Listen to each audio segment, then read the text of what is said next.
I'm sure you've probably seen those portfolio videos with people that have invested millions or hundreds of thousands. Well, this video is not that. My aim is to appeal to the people. People like me, people who are just starting out, or people looking to get into investing. To be as raw with you as possible. I'm not going to try and hype anything up or exaggerate numbers or anything. This is exactly how it is. I'm just normal. I'm not some guy on a pedestal that feels unreachable. This video is designed to speak to the masses. With the end of the year drawing close, I thought now would be the best time to go through my portfolio, talk about what I'm invested in, and how I got to where I am today. So without further ado, let's get into it. I fight to live, I fight to strive. One day I'll have what I want in life. So first of all, we'll start with my Trading 212 account. Now I started this account back on December 26th of 2020, so it's coming up to a year now. And this is how it looks. I have spent this whole year learning what type of investor I am and making mistakes along the way. But I'm very grateful for the mistakes I did make with the small amount of money that I have to play with, so later down the line I can learn from these and not make huge mistakes with big money. A quick mention, when going through this video I will specify both the monetary value in British pounds and in US dollars for convenience for both parties. Okay, so now we're on Trading 212. I have two accounts here. I have the ISA account and the Invest account. Now the ISA account is the one I use to put all my money in. The Invest account was one of the mistakes I made when I first started. I thought that was just, I didn't even know the ISA account existed then, so once I knew about it I just transferred all the funds over, except for one thing that I'll show you. So at the ISA account, you can see that I've invested £2,359 with a return of £102.22 with a 4.33% return. Now this includes all my mistakes as well and the issues I had with transferring. The pie is what I use now, and I'll show you that that looks a lot better, and that's what I invest the majority of my money in. I'll show all the transversions of British pounds to US dollars on screen like I said. So heading over to the pie section, you can see that I have two pies, a dividend pie and an ETF pie. We'll go with the dividend pie first, as that's the one I've put most of my money into. I chose the dividend strategy personally for myself, as I just love the idea of passive income. The idea that I get paid no matter what the share price is looking like. It's just a nice feeling to have. And I do get some growth with some of the companies I picked in there as well, as you'll see. So looking at the overview section here, you can see that I invested £1,996.58 into this pie. I have like 69 in cash, 69p in cash. That was a dividend that I got paid today, so the return on this account has been 185.45 with a 9.29% return. That's a lot better than the other one, and considering that I started this pie in August, it's done quite well considering it was like halfway through the year, so I'm quite impressed with that. The dividend income is automatically reinvested. That's a feature that I've turned on here, and you can see that I've gained a total of £33.91 in dividend income since August, so obviously not much, but we'll snowball this and we'll keep going, and eventually we'll get there. So I had a goal for 2k and I've reached that, so I've upped it to 3k goal now. That's the thing, just put little goals, and then when you reach them it's like a sense of success. It feels like you're actually getting to where you want to go. So taking a look at the holdings that I'm in 24 different companies, and they've all split down at 5% or 4%. So I've got 3M, some of these still need to be weighted a bit better as well, I'm still working on that.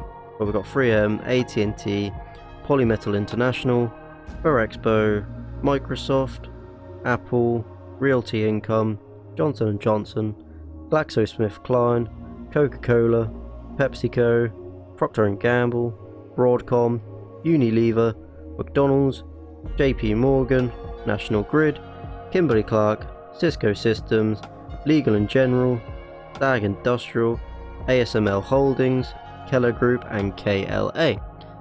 Now I feel like I have quite a good mix throughout the sectors. Some of them are down, like you got 3M that's a little bit down, AT&T, Poly, Ferrexpo. But then you got things like Microsoft and Apple which are up 40%. But yeah, they're pretty good with how they've been split, personally for me anyway. And like I said, I'm still trying to work on fixing them so they're all equal. Some are weighted a lot higher, but it's getting there. Now, two of these companies I only have just added, which is the KLA and the ASML holdings. So the ASML is down and the KLA is down, so I've only just invested in this, so that is literally to be expected. I think I invested the 23rd of November. I invested in these companies, so I haven't really given enough time to do anything yet, but next year, hopefully, we shall see some nice gains from this portfolio. Okay, so going on to my ETF pie. Now, this was designed for a real estate. It was just a place I was going to keep my money in there and have it grow a little bit, because what's the point of keeping my bank? I might as well use, even if it's £100 closer, it's still £100 closer. And I find with myself, once my money's invested, I never really take it out. But if I got money in my bank, I end up sort of spending it. So yeah, I need to work on that habit of saving. I'm good at investing money, but my bank would say otherwise most of the time. This was just to put money into, and then I'll just take it out when it was a desired amount. However, with recent events in my life, this pie, or both of them, really are going to be put on hold. My focus now is on building a business, so I'm going to use all my money that I get and put into that, as I need cash flow. So opening up this pie, you can see that I've only invested £202.21 into this pie, and it's returned £13.73 with a 6.79% return. So for something that I'm not really focused or care about, it's better than inflation, so it was gonna just do the purpose I wanted it to do, so it didn't really matter to me. I've received a whole 32p from dividends. Way. But yeah, like I said, this pie was never designed to be something for long term. It was just where I was going to hold money and then buy my first rental property or household property. I never really decided on that. In the holdings, I've got S&P 500 ETF and the Vanguard FTSE All World ETF. Now, they're weighted at 90% for the S&P and 10% for the FTSE All World. This was a pretty good split, I felt. It seemed to work, so there's really not much to say about this ETF. And that's that one. Okay, so I'll show you now my two mistakes that I made. Well, there's technically three, but one's in the investor account. So on the ISA account, I have two other companies that aren't listed on the pie, and that is Arrival. Now, Arrival was...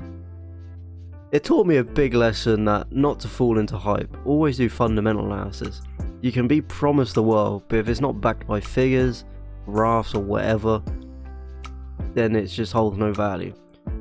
So you can see that dotted line is where I invested, and you can see it's gone quite down. Now, originally this was bought in the invest account. It was going through a SPAC at the time. I was in the green, like 40-50% up. I should have sold it, but again, new investor, bought into the FOMO and all that, and that was my lesson that I learned that day. And the same story was with another company. So Arrival, I lost 75% of that money, but I don't really care. And then the other one was ChargePoint. There it is, ChargePoint Holdings. Now this is down 52%. So again, this was called, I think, Switchback Energy acquisition before the merge. And again, this promised a lot of things, saying like they held 70% of all charge points. So I was like, well, people are fighting over like which electric car is going to do well. They all need charge points, so boom. Both of these I still feel in the future they could do well, but I don't really care. I'm not going to focus or put any more money into them. If they get good balance sheets and good fundamentals behind them, maybe, but for now they're just going to sit there. There's no point selling. I can't use it as a tax deduction, so I'm just going to let them sit there. That's pretty much that. Now on to the invest account. Now the invest account is where everything was held before until I switched it over. However, there's one company that's not listed on the ISA, and that is NIO. And again, NIO is one of those companies, Chinese electric manufacturing companies that promised a lot. I think it still does have some good things behind it, but again, it's not proven. It doesn't have a strong balance sheet. It's a starting company. It's still got all the problems to deal with. So again, I'm just going to leave it here, and hopefully in 10 years time or whatever, it'll go up. But this was again listening to other YouTubers and just the 1000% returns and whatnot. So yeah, it's all just about a learning curve, this game. It's literally all it is. And like I said, it took me a whole year to learn what type of investor I am, what things I'll focus on. And you can see that since I've done the pie strategy and switched to that on my dividend pie, it's been doing a lot better for me. And just remember, you don't actually lose money unless you sell, so it might say red, but it's still there, so it doesn't matter. You should only be investing money you're willing to lose anyway, or you could live without, so it's really not a problem. So now we've done the stonks, we have to do the crypto, so let's head over there. We'll start off with the smaller accounts, which has like my Avalanche token and my Solana token. So the first platform we'll look at is Coinbase. So the only thing I have in this Coinbase account is Solana, and it's valued at £86.96. So that is literally all I have in this account. My Crypto.com account, now that holds my Avalanche token.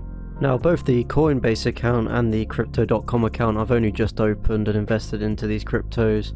I recently made a video about the different altcoins, check out here. And when doing that video, through my research, I just saw how good these tokens could be, so I invested in them. So since that video, like I think 3 days ago is when I invested in these, so really not that long ago. This has £60.52 in it, and this just holds my Avalanche token, and that's it. Now for the big account. Now Blockfi is where I store all my Ethereum and Bitcoin, as that allows me to earn additional interest there. So in my Blockfi account I have £1,216.77, or they're in US dollars on this, so I'll have to convert to Great British pounds this time. It says total interest paid. It has it in dollars, but you actually get paid it in crypto, not dollars. The dollar value there is just to represent how much that would be worth. So I've got $21 free crypto, that'll be Ethereum and Bitcoin just mixed together there. You can see the active crypto balances, so 54.58 Ethereum and 45.42% Bitcoin. I believe through my calculations, it's a bit hard to check with Blockfi, but because obviously I put in a certain amount and I want to see how much my return is, but Blockfi won't tell you the return because you just deposit crypto onto that platform from another one. So the return, I believe from my calculations, is about 480, plus or minus a bit because of fees. I've calculated them best I could, but they change quite a lot. It's weird. I do have a spreadsheet that keeps track of this, so I believe I invested about 500 around in total, so to see a portfolio worth this much is quite nice to when you consider how much I put in. And that is it for all the cryptos I hold. And there it is, my entire portfolio at age 21. With 1 year invested, this is where we are sitting. I know it's not the most money and it's nowhere near what I need or want it to be, however it's a start. Most of this year I've been a student, so I didn't have the most money to invest. I've been to uni, I've studied abroad, I went to an academy. So all of this time I've literally just been studying and learning, so you don't get paid much for that. Luckily I was paid for some parts of that, and I was assisted by family members on part of that. So I lived on basically £100 a month, and everything else was invested. So I had to make certain sacrifices, but I'm the type of guy I don't need to go out a lot. I like the simple things in life, so at uni there was a free gym, so I didn't need to pay for that, and I just spent most of my time in there, and I just don't need the big things, so it's not much of a problem for me.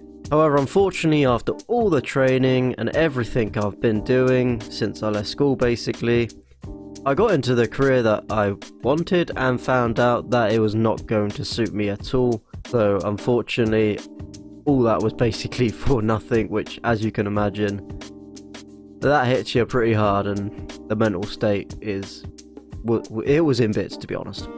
But there was a few quotes that stuck with me, and I guess it's just my mentality to keep going and to pursue what I want, then I just kept moving. I'll show you a few of the quotes now that I think you should hear if you're struggling like I was. No matter how much emotion and feeling you may have or how much hurt you may have, life has to go on. Life doesn't stop for anybody. So if you don't process that and understand that, you're stuck in whatever time period you got hurt forever. Forever. Yes, sir. Yes, sir. Yes. So grudges and anger and negativity, I don't have time for it because I'm living to do so much positive things. No one's coming. No one. No one's coming to push you. No one's coming to tell you to turn the TV off. No one's coming to tell you to get out the door and exercise. Nobody's coming to tell you to apply for that job that you've always dreamt about. Nobody's coming to write the business plan for you. It's up to you. My chosen career would have stripped my ability to do business, the YouTube videos, everything. It was literally the job, and that was it. And if you've read any books about personal finance or business, you'll know that trading your time for money is never going to allow you to get to high wealth. That is exactly what I want to achieve. I don't want to retire later in life. Yes, the dividend portfolio might suggest that to you, but that is why I have my other business that I'm focusing on. That is why I'm pursuing YouTube. That is why I'm pursuing so many other things that are outside of this, that can separate my time from my money. So that brings me to now. The 7th of December, approaching the end of the year. What is going to happen? Well, in the new year, I am in the pursuit to grow this YouTube channel and my business. And that is what will happen in 2022. I can promise you that. I spent this year learning as much as I could, and I'll continue to do that going forward. However, now it's time for major action. So I hope you got some value out of this video. If you did, consider subscribing, leaving a comment, like all that good stuff, as it really helps our channel. Also, if you want a portfolio analysed, I can also do that. I'm a smaller channel, so I can literally do what the viewers want, and it's not a problem. So if you're struggling and don't know what to invest in, I could jump on a call with you, completely free. We could talk about your perspective on things, and then we could decide something that's best for you. If that's something any of you would be interested in, just leave it in the comments below. And with that out of the way, I'll catch you in a bit. Peace out. Tell me pretty lies, look me in the face. Tell me that you love me.